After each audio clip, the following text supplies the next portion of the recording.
ಕಲ್ಕೂರ್ ಪ್ರತಿಷ್ಠಾನ, ಕೊಡಿಯಾಳ್ ಬೈಲ್ ಮಂಗಳೂರು ಹಾಗೂ ಇಂಪು ಗುಂಪು ಬಳಗ ಉಡುಪಿ ಸಂಯುಕ್ತ ಆಶ್ರಯದಲ್ಲಿ ಸಾಹಿತಿ ಎಚ್ ಶಾಂತರಾಜ್ ಐತಾಳ್ ಅವರ ಕಾ ಪುರುಷ ಓ ಮಹಾಪುರುಷ ಕೃತಿ ಉಡುಪಿಯಲ್ಲಿ ಲೋಕಾರ್ಪಣೆಗೊಂಡಿತು. ಅಜ್ಜರಕಾಡು ಸಮೀಪದ ಗೋವಿಂದ ಕಲ್ಯಾಣ ಮಂಟಪದಲ್ಲಿ ನಡೆದ ಸಮಾರಂಭದಲ್ಲಿ ಕೋಟೇಶ್ವರ ಸ್ಥಿತಿಗತಿ ಸಂಪಾದಕರಾದ ಡಾಕ್ಟರ್ ಎನ್ ಭಾಸ್ಕರ್ ಆಚಾರ್ಯ ಅವರು ಕೃತಿಯನ್ನು ಅನಾವರಣಗೊಳಿಸಿದರು.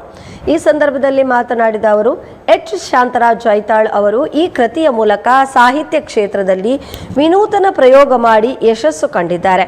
ಕೃತಿ ಅತ್ಯಂತ ಪರಿಣಾಮಕಾರಿಯಾಗಿ ಮೂಡಿಬಂದಿದ್ದು ಪ್ರತಿಯೊಬ್ಬರೂ ಓದಿ ತಮ್ಮ ಸಂಗ್ರಹದಲ್ಲಿಟ್ಟುಕೊಳ್ಳಬೇಕಾದ ಮೌಲಿಕ ಕೃತಿಯಾಗಿದೆ ಎಂದು ಪ್ರಶಂಸಿಸಿದರು. ಕಾರ್ಯಕ್ರಮದ ಅಧ್ಯಕ್ಷತೆಯನ್ನು ದಕ್ಷಿಣ ಕನ್ನಡ ಸಾಹಿತ್ಯ ಪರಿಷತ್ತಿನ ನಿಕಟಪೂರ್ವ ಅಧ್ಯಕ್ಷ ಹಾಗೂ ಕಲ್ಕೂರ ಪ್ರತಿಷ್ಠಾನದ ಅಧ್ಯಕ್ಷ ಎಸ್ ಪ್ರದೀಪ್ ಕುಮಾರ್ ಕಲ್ಕೂರ ವಹಿಸಿದ್ದರು.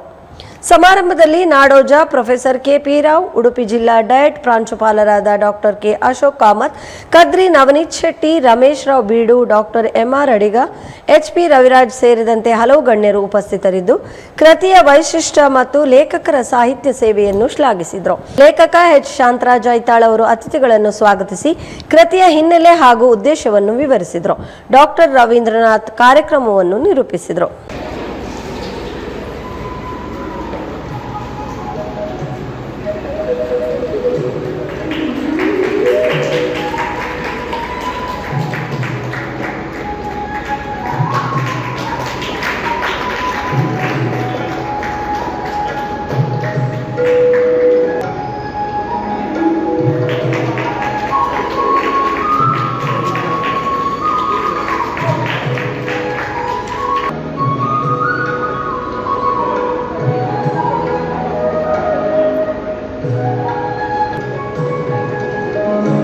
ಶಾಂತರಾಮ್ ಐತಾಳ್ರು ಅದೇ ರೀತಿ ಅವ್ರಿಗೆ ಕೂಡ ಎಷ್ಟೋ ವಿಷಯಗಳು ನಿಮಗೆಲ್ಲ ಹೇಳಲಿಕ್ಕೆ, ಅವರಿಗೆ ಓದುಗರಿಗೆ ಹೇಳಲಿಕ್ಕೆ ಉಂಟು.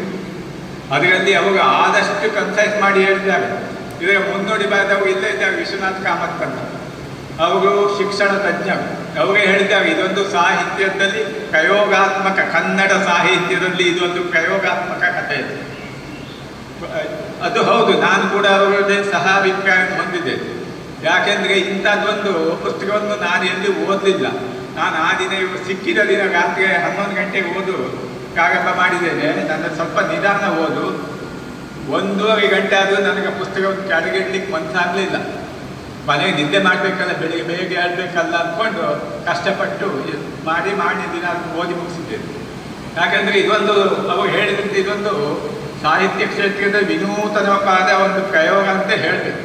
ಯಾಕಂದರೆ ಇದರಲ್ಲಿ ಎಷ್ಟೋ ವಿಷಯಗಳಿವೆ, ಆದರೆ ಬೇಡದ ಒಂದೇ ಒಂದು ಶಬ್ದ ಇದ್ದರೆ ಕೆಲವು ಆಯ್ದ ಶಬ್ದಗಳಲ್ಲಿ 1-2 ಪುಟಗಳಲ್ಲಿ ಅವರು ಹೇಳಬೇಕಾದದ್ದನ್ನೆಲ್ಲ ಪರಿಣಾಮಕಾರಿಯಾಗಿ ಅತ್ಯಂತ ಸ್ಪಷ್ಟವಾಗಿ ಕೂಡ ಅವರು ಬರೆದಿದ್ದಾರೆ. ಅದು ಅವರಿಗೆ ಮಾತ್ರ ಸಿದ್ಧಿಸಿದ ಒಂದು ಕಲೆ. ಎಲ್ಲ ಲೇಖಕರಿಗೂ ಹಾಗಾಗ್ತದೆ ಅಂತ ನಾನು ಹೇಳುವುದಿಲ್ಲ. ಪ್ರಿಸೈಸ್ ರೈಟಿಂಗ್ ಅಂತಿದೆ, ಅದನ್ನು ಅವರು ಸಾಧಿಸಿದ್ದಾರೆ. ಅದಕ್ಕಾಗಿ ನಾನು ಹೇಳುದು, ಅವರು ಪರ್ಸನಲ್ ವಿಷಯದ ಬಗ್ಗೆ ನಾನು ಹೇಳುವುದಿಲ್ಲ. ನಾನು ಅವರಿಂದ ಕಂಡುಕೊಂಡ ರೀತಿಯನ್ನು ನಾನು ಇಲ್ಲಿಗೆ ನಿಮ್ಮೆಲ್ಲರೂ ತೆಗೆದಿಡ್ತಾ ಇದ್ದೇನೆ. ಶಾಂತರಾಜ್ ಐತಾಳ್ರು ವಾಟ್ಸಪ್ನಲ್ಲಿ ಇದನ್ನ ಓದುವ ಹವ್ಯಾಸವನ್ನ ಬೆಳೆಸ್ಕೊಳ್ತಾ ಬಂದವರು. ಅಂದ್ರೆ ವಾಟ್ಸಪ್ಪಲ್ಲಿ ಓದುವಾಗ ಎಷ್ಟು ಹೊತ್ತು ಓದ್ಬೋದು? ಸುಮಾರಾಗಿ 1 2 3 ನಿಮಿಷ. ಸೊ ಅದಕ್ಕೆ ಸರಿಯಾಗಿ ಈ ಲೇಖನಗಳು ಬಂದವು. ಹಾಗಾಗಿ ಇದು ತುಂಬಾ ಆಪ್ತವಾಗಿ ಅನಿಸುತ್ತೆ. 80 ಜನ ವ್ಯಕ್ತಿಗಳನ್ನ ನಾವು ಈ ಪುಸ್ತಕದಲ್ಲಿ ನೋಡಿದಾಗ ಅವ್ರ ಪರಿಚಯ ಆಗುತ್ತೆ.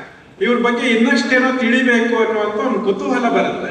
ಸೊ ಅದಕ್ಕಾಗಿ ಈ ಪುಸ್ತಕ ಒಂದು ರೀತಿ ವಿಶಿಷ್ಟವಾದದ್ದು ಅಂತ ಹೇಳ್ತಾ ಇದನ್ನ ಬರೆದಿದ್ದಕ್ಕಾಗಿ ಶಾಂತರಾಜ್ ಐತಾಳ್ರಿಗೆ ನಾನು ಅಭಿನಂದನೆಗಳನ್ನ ತಿಳಿಸ್ತೇನೆ.